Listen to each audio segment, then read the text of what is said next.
What's up everyone and welcome to this new episode of Songquirks. And the song we're going to talk about today is by the band called Muse and it's Take A Bow. The first song off of their 2006 album Black Holes and Revelations. And fun fact, this was supposed to be the last song on the album with Nights of Sardonia being number 1, but since Take A Bow ends in B major, even though the B major at the end is a bit iffy, we'll get to that. And Starlight begins in B major. They decided they work well as a pair, so we have Take A Bow as song number 1. The interesting bit about this song is its harmonic movement and the fact that the modulations are sudden. You go from something like G minor to G major without any warning, but that actually makes it super quirky and quite fascinating to look at because the changes happen really often and there's a lot of them. The song starts off in D major and sounds like this.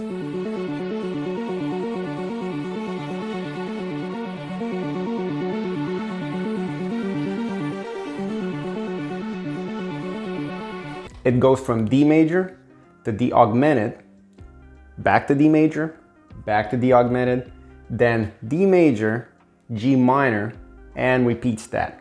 Before going into the next section, they start on a G major, and it sounds like this.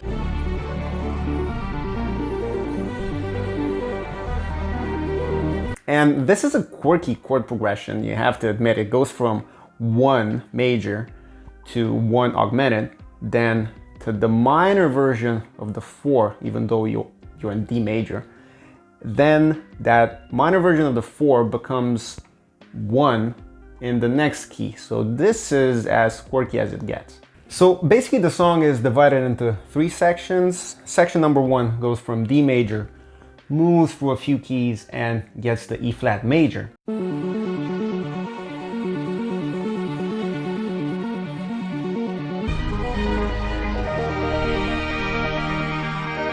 The second section goes from that E flat major to F major.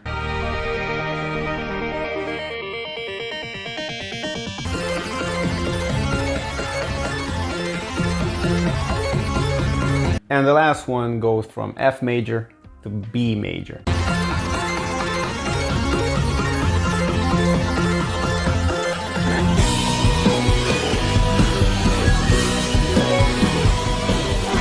So if you look at the overall harmonic movement, you move from D major to B major. So you go from D down a minor third and get to B. But all of these chords are major chords. However, the movement between them is minor. The second chord that you move on to is always minor. The chord that dictates that modulation is always minor. And listen to this melody that Matt Bellamy sings.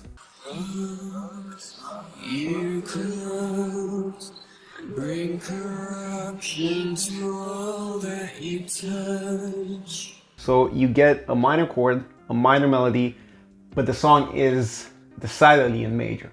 So that's an interesting way to play with the idea of thirds. Harmonically, it's based on major thirds, but melodically, it is based on minor.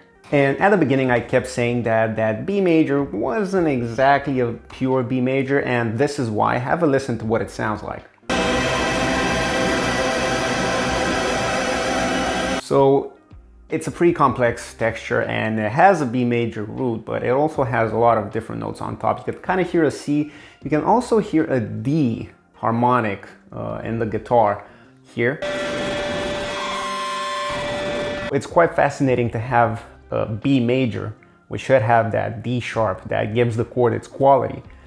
And then in the feedback guitar, have a D note. So it kind of harkens back to the beginning of the song and reminds you that maybe the song did start off in D, but now we're in a completely different zone. So let's actually go through the chord progression of the entire song and see exactly what's happening and how you get from D major to that final B major.